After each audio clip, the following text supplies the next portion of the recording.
பக்தர்களுக்கு வணக்கம். ஸ்ரீ சீரடி சாயி சத்சரிதம். அத்தியாயம் 14. நாந்தேட்டை சேர்ந்த ரத்தன்ஜி வாடியா, மௌலா சாஹேப் முனிவர், தட்சிணை சாஸ்திரம், மீமாம்சா. பாபாவின் சொல்லும் கருணையும் எங்கனம் குணமாக்க முடியாத வியாதிகளையும் குணமாக்கியது என்பதை சென்ற அத்தியாயத்தில் கண்டோம். இப்பொழுது பாபா எங்கனம் ரத்தன்ஜி வாடியாவை ஆசீர்வதித்து குழந்தையை அருளினார் என்பதை விவரிப்போம். இயற்கையிலேயே ஞானியினுடைய வாழ்க்கையானது உள்ளும் புறமும் இனிமையானதாக இருக்கின்றது. அவரது பல்வேறு செயல்கள், சாப்பிடுதல், நடத்தல், அவரின் இயற்கையான மொழிகள் எல்லாம் இனிமை வாய்ந்தவை. அவர்தம் வாழ்க்கையோ பேரானந்தம், மானுட உருப்பெற்றதாகும்.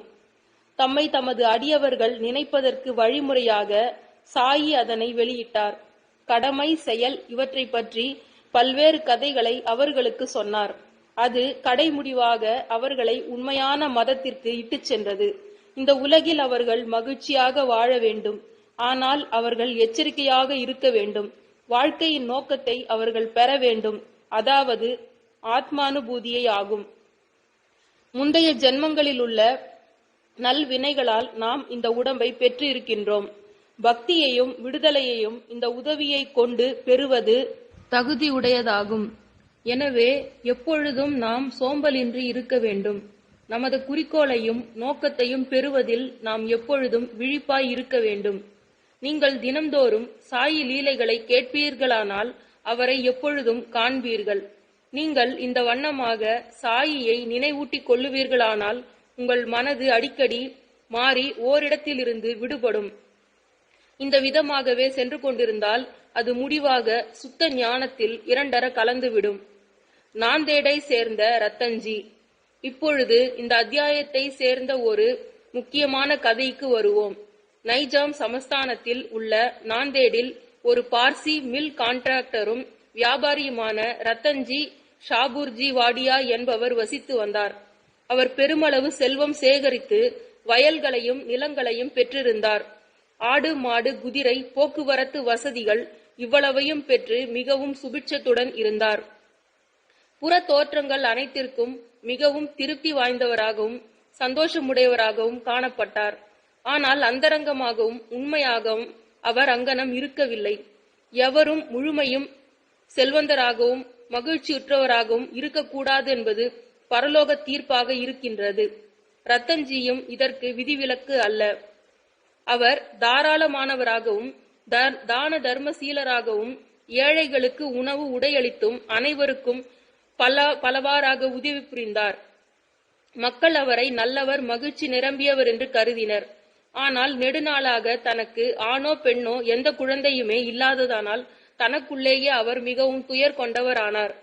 அன்பும் பக்தியுமின்றி பாடப்பெறும் இறைவன் புகழ் குறித்த கீர்த்தனை போன்றும், பக்கவாத்தியங்களற்ற இசையை போன்றும், பூநூலற்ற பிராமணனை போன்றும், பொது அறிவின்றி கலைகளில் பெற்ற சிறப்பறிவை போன்றும், பாவத்திற்காக கழிவிரக்கமின்றி செய்யும் தீர்த்த யாத்திரை போன்றும், அட்டிகை அற்ற ஆபரண அணிமணிகள் போன்றும் அழகற்றதாகவும் பயனற்றதாகவும் இருப்பதை போன்றே ஆண் குழந்தையற்ற இல்லறத்தானுடைய நிலையும் ஆகும். இந்த விஷயத்தை பற்றியே ரத்தன்ஜி சதா சிந்தித்து எனக்கு ஒரு புத்திரனை கடவுள் எப்பொழுதாவது மகிழ்ந்தருளுவாரா என்று ஏங்கினார். இவ்வாறாக அவர் கலகலப்பின்றியும் முகவாட்டமுடனும் காணப்பட்டார். உணவில் அவருக்கு சுவை ஈடுபாடு இல்லை. தான் ஒரு புதல்வனுக்காக ஆசிர்வதிக்கப்படுவோமா என்று அவர் அல்லும் பகலும் இதே கவலையால் பீடிக்கப்பட்டார். தாஸ்கனு மகராஜிடம் அவருக்கு மரியாதை அதிகம். அவரை கண்டு தன் உள்ளத்தை வெளியிட்டார். தாஸ்கனுவும் அவரை ஷீரடிக்கு போகும்படியும் பாபாவின் தரிசனத்தை பெற்று அவர்தம் பாதங்களில் விழுந்து ஆசீர்வாதத்தை பெற்று குழந்தை வேண்டுமென வேண்டிக் கொள்ளவும் அவருக்கு அறிவுறுத்தினார். ரத்தன்ஜிக்கு இந்த கருத்து பிடித்தது. ஷீரடிக்கு போகவும் தீர்மானித்தார். சில நாட்களுக்கு பின்னர் அவர் ஷீரடிக்கு சென்று பாபாவின் தரிசனத்தை பெற்று அவர் பாதங்களில் விழுந்தார். பிறகு தன் கூடையை திறந்து ஒரு அழகிய பூமாலையை எடுத்து அதை பாபாவின் கழுத்திலிட்டு கூடை நிறைய பழங்களையும் சமர்ப்பித்தார். பாபாவுக்கு அருகில் மிக்க மரியாதையுடன் அவர் அமர்ந்து பின்வருமாறு வேண்டத் தொடங்கினார். இக்கட்டான நாட்களில் இருக்கும் பொழுது அநேகர் தங்களிடம் வருகின்றார்கள். தாங்கள் அவர்களின் துன்பங்களை உடனே துடைக்கிறீர்கள். இதை கேட்டு நான் தங்களது பாத கமலத்தை அடைக்கலம் புகுந்தேன். ஆகவே தயவு செய்து என்னை ஏமாற்றாதீர்கள். பாபா ரத்தன்ஜி கொடுக்க இருந்த ரூபாய் 5 கேட்டார். ஆனால் ரூபாய் 3-14 தாம் முன்னரே வாங்கிக் கொண்டு விட்டதாகவும் மீதத்தையே கொடுக்க வேண்டும் என்று சொன்னார். ரத்தன்ஜி பெரிதளவில் குழப்பமடைந்தார். பாபா என்ன சொன்னார் என்று அவரால் புரிந்து கொள்ள இயலவில்லை. அவர் ஷீரடிக்கு செல்லுவது இதுவே முதல் முறை. முன்னமே ரூபாய் 3-14 தாம் வாங்கிக் கொண்டு விட்டதாக பாபா கூறியது எங்கனம் என்று அவர் நினைத்தார். அவரால் புதிரை விடுவிக்க இயலவில்லை. ஆனால் அவர் பாபாவின் பாதத்தடியில் அமர்ந்து கேட்கப்பட்ட மீதமுள்ள தட்சிணையை அளித்தார். பாபாவிடம் தாம் வந்த காரணத்தை முழுமையுமாக விளக்கி கூறி அவருடைய உதவியை கோரினார். தமக்கு ஒரு புத்திரனை பாபா ஆசீர்வதித்து அருள வேண்டும் என வேண்டிக் கொண்டார். பாபாவும் மனதுருகி அவரை கவலைப்படாமல் இருக்கும்படியும் அதிலிருந்து அவரின் கஷ்டமான நாட்கள் முடிந்துவிட்டன என்றும் கூறினார். பின்னர் அவருக்கு உதியை அளித்து அவரது தலையில் கையை வைத்து அல்லாஹ் அவரது உள்ளத்தின் ஆசையை பூர்த்தி செய்வார் என்றும் கூறினார். பின்னர் பாபாவிடம் விடை பெற்றுக் கொண்டு நாந்தேடுக்கு திரும்பி ஷீரடியில் நடந்த எல்லாவற்றையும் தாஸ்கனுவுக்கு கூறினார்.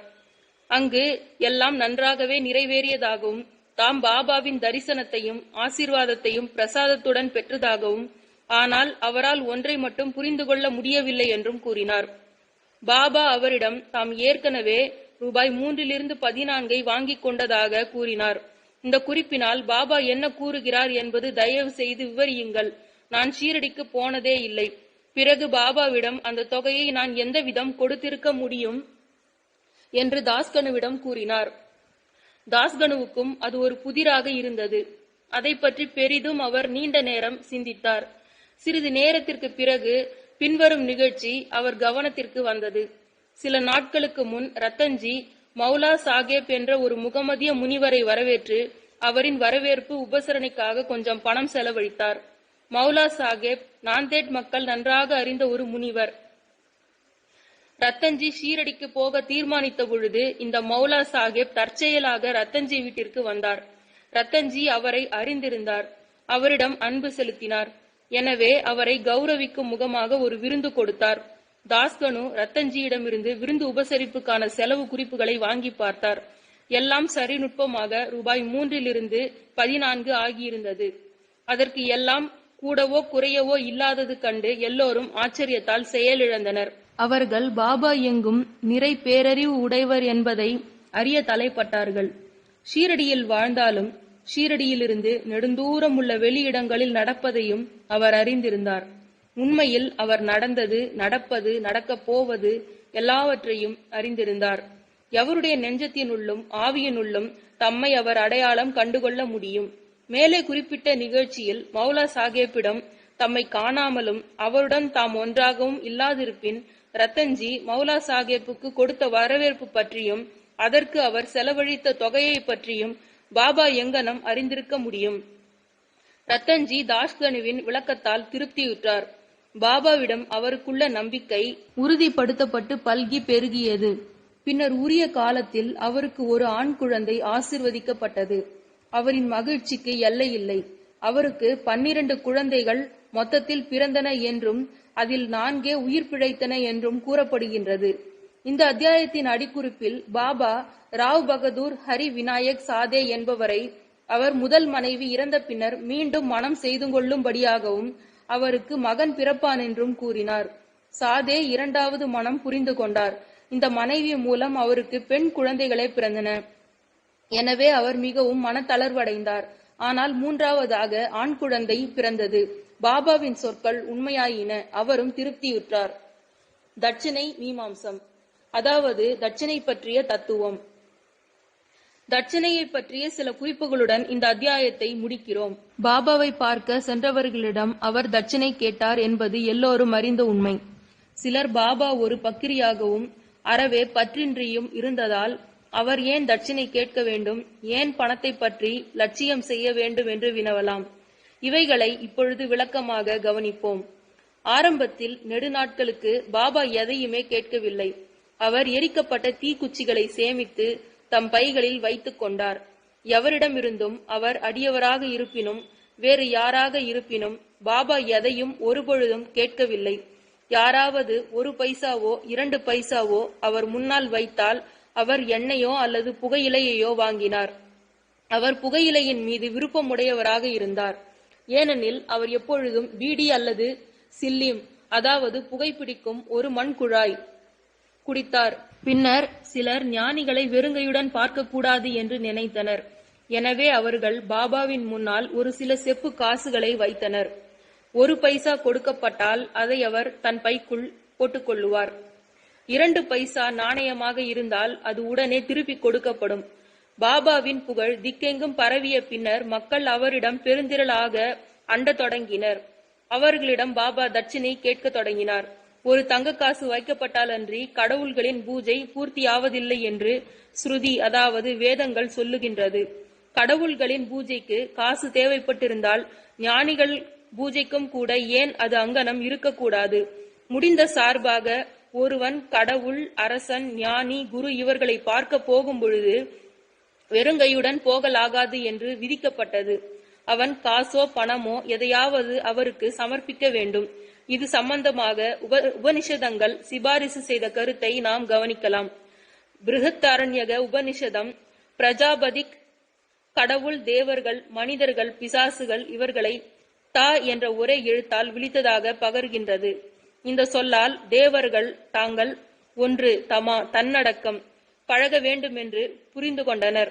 2 மனிதர்கள் தானம் அல்லது தர்மம் செய்ய வேண்டும் என்று புரிந்து கொண்டனர். 3 பேய்கள் தயை அல்லது பரிவு செய்ய வேண்டும் என்று புரிந்து கொண்டன. எனவே மனிதர்கள் தர்மம் அல்லது ஈகை புரிய வேண்டும் என்று பரிந்துரைக்கப்பட்டது. தைத்திரிய உபனிஷதத்தின் குரு தனது மாணவர்களை தர்மத்தையும் மற்ற பல நல்ல பண்புகளையும் பயிலும்படிக்கு ஊக்குவித்து உபதேசித்திருக்கிறார். தர்மத்தை பற்றி அவர் நம்பிக்கையுடன் கொடுங்கள், அது இல்லாமலும் கொடுங்கள், பெருந்தன்மையுடன் கொடுங்கள், அதாவது தாராளமாக கொடுங்கள், பணிவுடன் கொடுங்கள், பயபக்தியுடன் கொடுங்கள், இரக்கத்துடன் கொடுங்கள் என்று அறிவுறுத்துகிறார். தான தர்மத்தை அடியவர்களுக்கு போதிப்பதற்கும் பணத்தில் அவர்களுக்குள்ள பற்று குறைவதற்கும் அதன் மூலம் அவர்கள் மனது சுத்தமடையும்படி செய்வதற்கும் பாபா அவர்களிடமிருந்து தட்சணையை கட்டாயமாக பெற்றார். ஆனால் அதில் இந்த விசித்திரம் இருந்தது. அதாவது தாம் வாங்கியதை போன்று 100 பங்குக்கு மேலேயே திரும்ப கொடுத்தாக வேண்டும். இவ்வாறாக பல இடங்களில் நிகழ்ந்தது. உதாரணத்துக்கு ஒன்று சொன்னால், பிரசித்தி பெற்ற நடிகரான கணபதி ராவ் போடஸ் தனது மராத்திய சுயசரிதையில் பாபா தம்மை திரும்ப திரும்ப தட்சிணை கேட்டதாகவும் தனது பணப்பையையே அவர் முன்னர் காலியாக்கியதாகவும் இதன் விளைவாக பிற்கால வாழ்வில் தமக்கு ஏராளமாக பணம் வந்ததால் தனக்கு பணத்தேவையே இருக்கவில்லை என்றும் கூறுகின்றார். பல சந்தர்ப்பங்களில் தட்சிணைக்கு பாபா பண வகை சார்ந்தவற்றையே விரும்பி கேட்காத மறைப்பொருளும் உண்டு. 2 நிகழ்ச்சிகளை இதற்கு எடுத்துக்காட்டாக குறிப்பிடலாம். பேராசிரியர் ஜி நார்கேயிடமிருந்து பாபா தட்சிணையாக ரூபாய் 15 கேட்டார். நார்கே தன்னிடம் பைசா கூட இல்லை என்று பதிலளித்தார். அதற்கு பாபா கூறியதாவது: உன்னிடம் பணம் இல்லை என்பதை நான் அறிவேன். யோக வசிஷ்டத்தை நீங்கள் படித்துக் கொண்டிருக்கின்றீர்கள். அதிலிருந்து எனக்கு தட்சிணை கொடுங்கள். தட்சிணை அளிப்பது என்பதற்கு இந்த சந்தர்ப்பத்தின் பொருளாவது நூலிலிருந்து நீதிகளை உய்த்துணர்ந்து அவைகளை பாபா வாசம் செய்கின்ற ஒவ்வொருவர் உள்ளத்திலும் இருத்திக் கொள்ளுதலே ஆகும். 2வது சந்தர்ப்பத்தின் பொழுது திருமதி தர்கட் என்ற அம்மையாரிடம் ரூபாய் 6 தட்சிணையாக கொடுக்கும்படி பாபா கேட்டார். ஏதும் அவள் கொடுக்க இயலவில்லை என்று மனம் வருத்தம் அடைந்தாள். பின்னர் அவளது கணவர் பாபா 6 உட்பகைவர்களையே, அதாவது காமம், குரோதம், லோபம், மோகம், மதம், ஆச்சரியம் முதலானவற்றை தம்மிடத்து சமர்ப்பிக்கும்படி கேட்டார் என்று அம்மையாருக்கு விளக்கினார். பாபா இந்த விளக்கத்திற்கு உடன்பாடு தெரிவித்தார். தட்சிணையின் மூலம் பாபா ஏராளமான பணம் சேகரித்தார் என்பதும் அவ்வளவு பணத்தையும் அதே நாளில் பகிர்ந்தளித்து விடுவார் என்பதும் அடுத்த நாள் காலை வழக்கம் போல் அவர் ஒரு ஏழை பக்கிரியாகி விடுவார் என்பதும் குறிப்பிடத்தக்கது. ஏறக்குறைய 10 வருடங்களாக 1000 ரூபாய்களை தட்சிணையாக பெற்று வந்த பாபா பின்னர் மகா சமாதி அடைந்த பொழுது அவருடைய உடைமையில் சில ரூபாய்களே இருந்தன. சுருக்கமாக துறவையும் தூய்மையையும் போதிப்பதே அவர்களிடமிருந்து தட்சிணை பெற்றதன் முக்கிய காரணமாகும். பின்னுரை. பி.வி. தேவ் என்பவர் ஓய்வு பெற்ற மமலதாரும் பாபாவின் பெரும் அடியவர்களுள் ஒருவராகவும் இருந்தவர்.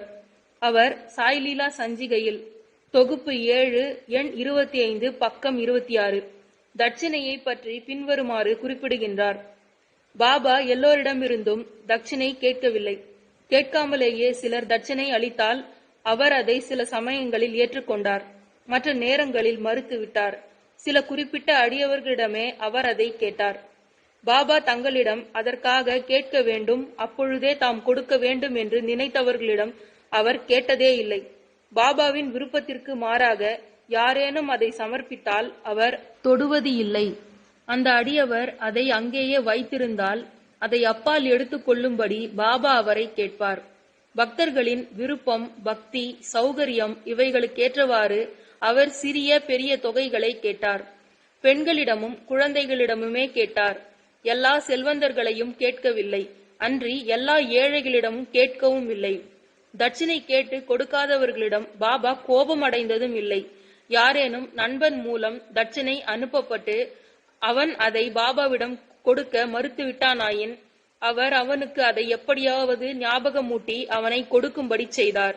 சில சந்தர்ப்பங்களில் தட்சிணையாக கொடுத்த பணத்தில் கொஞ்சம் பணத்தை திருப்பி கொடுத்து அதை பாதுகாக்கும்படியோ அல்லது வழிபாட்டிற்காக அவரது பூஜை அறையில் வைக்கும்படியோ கேட்டுக்கொள்ளுவார். இந்த முறையானது பணம் அளித்தவருக்கோ அல்லது அந்த பக்தருக்கோ எல்லையற்ற அளவு நன்மை அளித்தது. தான் கொடுக்க நினைத்திருந்ததை விட அதிகமாகவே யாரேனும் கொடுத்தால் அவர் அதிகப்படியான மீதமுள்ள தொகையை திரும்ப அளித்து விடுவார். சிலரிடம் தாங்கள் முதலில் கொடுக்க நினைத்திருந்ததை விட அதிகமாகவும், அப்படி அவர்களிடம் பணம் இல்லையானால் மற்றவர்களிடம் பிச்சை எடுத்தோ கடன் வாங்கியோ அளிக்கச் சொன்னார்.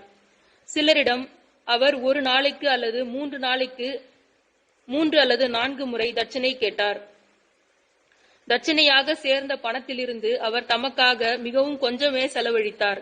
அதாவது சில்லிம் என்ற புகை குழாய் வாங்குவதற்கும் துனி என்ற புனித அடுப்பிற்கு எரிபொருள் வாங்குவதற்கும் செலவழித்து மிச்சம் அனைத்தையும் பல்வேறு மனிதர்களுக்கு வேறுபடும் விகிதங்களில் தர்மமாக பகிர்ந்து அளித்தார். ஷீரடி சமஸ்தானத்தின் சிறு சிறு பொருள்களெல்லாம் அப்பொழுது இருந்த பணக்கார அடியவர்களால் ராதாகிருஷ்ண மாயியின் வேண்டுகோளின் யோசனையின் பேரில் வாங்கி அளிக்கப்பட்டவை. விலை மதிப்புள்ள செல்வமிகு பொருட்களை யாரேனும் கொணர்ந்தால் பாபா சீற்றமடைந்து அவர்களை கடிந்து கொள்ளுவார். நானா சாஹேப் சாந்தோர்கரிடம் தமது உடைமைகள் ஒரு கௌபீனம், ஒரு துண்டு, ஒரு கப்னி, ஒரு தகர குவளை என்றும் அவரை பலர் தேவையற்ற பயனற்ற விலை உயர்ந்த பொருள்களை எல்லாம் கொண்டு வந்து தொல்லைப்படுத்துவதாகவும் கூறினார். நமது பரமார்த்திக வாழ்வில் இருக்கும் 2 பெரிய தடங்கல்கள் பெண்ணும் செல்வமும். பாபா ஷீரடியில் 2 நிலையான அமைப்பு முறைகளை ஏற்படுத்தினார். அதாவது தட்சிணையும் ராதாகிருஷ்ண மாயியும் ஆகும். எனவே பக்தர்கள் அவரிடம் வந்தபொழுதெல்லாம் அவர்களிடம் தட்சிணை கேட்டார். பள்ளிக்கூடத்திற்கு போகச் சொன்னார். பள்ளிக்கூடம் என்பது ராதாகிருஷ்ண மாயியின் வீடு. அவர்கள் இந்த 2 சோதனைகளில் நன்றாக தேறினார்களேயானால், அதாவது செல்வத்துக்கும் பெண்ணுக்கும் உள்ள பற்றுகளிலிருந்து விடுபட்டவர்கள் என்று தெளிவுபடுத்தினார்களேயானால் அவர்களின் ஆன்மீக முன்னேற்றம் துரிதமானது. பாபாவின் அருளாலும் ஆசிகளாலும் உறுதியளிக்கப்பட்டது. தேவ் கீதை உபனிஷதங்களிலிருந்து புண்ணிய கஷேத்திரத்தில் புண்ணிய ஆத்மாவுக்கு கொடுக்கப்பட்ட தர்மமானது கொடுத்தவருக்கு அதிக பலன் அளிக்கிறது என்பதை ஸ்லோகங்கள் மூலம் எடுத்து காண்பித்து இருக்கின்றார். ஷீரடியும் அதில் உறையும் தெய்வமான சாயிபாபாவையும் தவிர புனிதமானது என்ன இருக்க முடியும்? ஸ்ரீ சாயிபாபாவை பணிவோம். அனைவருக்கும் சாந்தி நிலவட்டும். நன்றி.